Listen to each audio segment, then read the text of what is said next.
Welcome back to our channel மாணக்கராசிரியர். இன்றைக்கி இந்த விடல என்ன அப்டேட் பார்க்க போகிறோம்னு பார்த்தீங்கன்னா 10th ஸ்டாண்டர்ட் சயின்ஸ் பப்ளிக் எக்ஸாமினேஷனுக்கான ஒரிஜினல் கொஷின் பேப்பர் தான் பார்க்க போகிறோம்.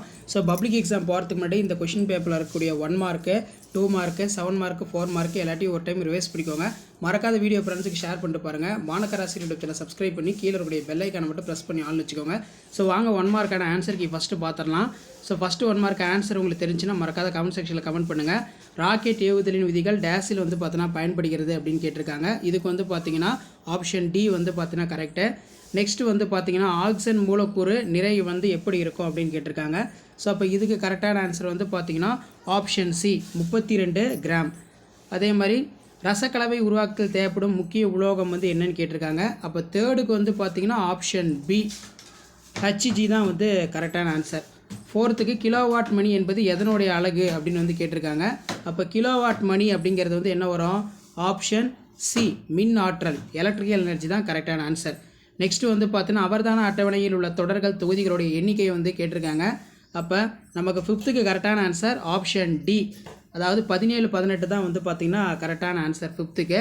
நெக்ஸ்ட்டு வந்து நீராவி போக்கின் போது வெளியேற்றப்படுவது. ஸோ நீராவி போக்கின் போது என்ன வந்து வெளியேற்றப்படுது அப்படின்னு வந்து கேட்டிருக்காங்க. ஸோ இது நம்ம படித்தது தான் வாட்டர். நீராவி போக்கின் போது வெளியேற்றப்படுவது during the transpiration there is losses of water. 6க்கு வந்து ஆப்ஷன் சி. அதே மாதிரி 7th பின்னூட்டில் எந்த ஹார்மோன் இயற்கையாக தாவரங்களில் காணப்படுவதில்லை? எந்த ஹார்மோன் வந்து இயற்கையாக தாவரங்களில் வந்து காணப்படுவதில்லை அப்படின்னு கேட்டிருக்காங்க. அப்போ 7க்கு ஆப்ஷன் ஏ 2,4D இதான் வந்து இயற்கையாக தாவரங்களில் இருக்காது. அப்போ 7க்கு ஆப்ஷன் ஏ. உலக புகையிலை எதிர்ப்பு தினம் வந்து எப்போ செலிப்ரேட் பண்ணுறாங்கன்னு கேட்டிருக்காங்க. இதுக்கு வந்து ஆப்ஷன் ஏ தான் வரும், மே 31. உலக புகையிலை எதிர்ப்பு தினம் ஆப்ஷன் ஏ மே 31. 9th கீழ்கண்டவற்றில் எது புதைப்படிம எரிபொருட்கள் அப்படின்னு கேட்டிருக்காங்க. அப்போ 9க்கு கரெக்டான ஆன்சர் வந்து என்ன வரும்? Option C. ஆப்ஷன் சி தான் வந்து பார்த்தோன்னா கரெக்டு. 2 and 3 ஒன்லி அப்படின்னு கொடுத்துருக்காங்க. நாளமுள்ள சுரப்பியினை அடையாளம் காணவும் அப்படின்னு கேட்டிருக்காங்க. அப்போ 10க்கு பொறுத்தவரைக்கும் கரெக்டான ஆன்சர் ஆப்ஷன் சி உமிழ்நீர் சுரப்பி salivary glands. Identify the exocrine கிளாண்டுங்கிறது ஆப்ஷன் சி 10க்கு ஆப்ஷன் சி. 11க்கு உள்நோக்கிய சைலம் என்பது எதன் சிறப்பு பண்பாகும் அப்படின்னு கேட்டிருக்காங்க. அப்போ 11க்கு வந்து பார்த்தோன்னா ஆப்ஷன் பி தான் ஸ்டெம்மு. அதே மாதிரி மீன்களோட இதயம் எத்தனை அறைகளால் வந்து காணப்படுகிறதுன்னு கேட்டிருக்காங்க. இதுக்கு வந்து பார்த்தீங்கன்னா கரெக்டான ஆன்சர் ஆப்ஷன் சி 2 தான் வந்து பார்த்தீங்கன்னா கரெக்டு. ஸோ இதில் இருக்கக்கூடிய 2 மார்க் கொஷின் நல்லா பார்த்துக்கோங்க. 7 மார்க்கு 4 மார்க்கு எல்லாத்தையும் நல்லா ரிவைஸ் பண்ணிட்டு போங்க. கண்டிப்பாக அந்த கொஷின் பேப்பர் வந்து கொஷின்ஸ்லாம் கேட்பாங்க.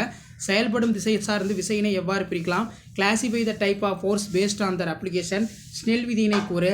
State the Snell's law. ஒரு கலோரி வரையறுக்கும். Define 1 calorie. ஈரமுறிஞ்சிகள் மற்றும் ஈரமுறிஞ்சி கரைப்பை அடையாளம் காண்க. ஸோ அது கீழே புதைவடிவ எரிபொருட்கள் நாம் ஏன் பாதுகாக்க வேண்டும்? கொடுக்கப்பட்டுள்ள படத்தில் ABCD மற்றும் D ஆகியவற்றை அடையாளம் காணவும். பீனோடைப் ஜீனோடைப் அறிவது என்ன? தைராய்டு ஹார்மோன் ஏன் பர்சனாலிட்டி ஹார்மோன் என்று அழைக்கப்படுகிறது? ரத்தம் சிவப்பு நிறமாக இருப்பது ஏன்? Why is colour of blood. Compulsory பார்த்து வச்சுக்கோங்க. நெக்ஸ்ட்டு வந்து பார்த்தீங்கன்னா நமக்கு 7 into 4 28 4 மார்க் கொஸ்டின். கிட்டப்பார்வை தூரப்பார்வை குறைபாடுகள் வேறுபடுத்துக. Difference the eye defect myopia hypermetropia. Rocket ஏவுதலை விளக்குக. Describe the rocket propulsion. இயற்கை மற்றும் செயற்கை கதிரியாக்கத்தின் எதிரும் 4 பண்புகளை எழுதுக. Write any 4 features of natural and artificial radiation. மீள் மற்றும் மீளா விளைவினை வேறுபடுத்துக. Difference in reversible irreversible reaction. Next வந்து சுவாச ஈவி என்றால் என்ன? ஒளிச்சேர்க்கையினை பாதிக்கும் காரணிகளை எழுதுக. What is respiratory quotient? What are the factors affecting in photosynthesis? காற்றுள்ள சுவாசம் வேறுபடுத்துக. Difference between aerobic and anaerobic respiration. உடல் பருமனுக்கு காரணமான காரணிகள் எவை? What are the contributing factors for obesity? Next வந்து வட்டார இன தாவரவியல் என்பதை வரையறுத்து அதன் முக்கியத்துவத்தை எழுதுக. Define ethnobotany and write the importance. 7 mark பொறுத்த வரைக்கும் நிலைமம் என்பது யாது? அதன் வகைகளை எடுத்துக்காட்டுன்னு விளக்குக. நியூட்டனின் இயக்கத்திற்கான விதியினை எழுதுக. Define இனேஷியா.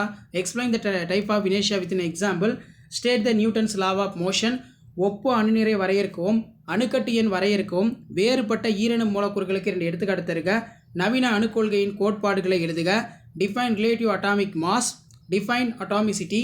Give the 2 examples of heterodiatomic molecules.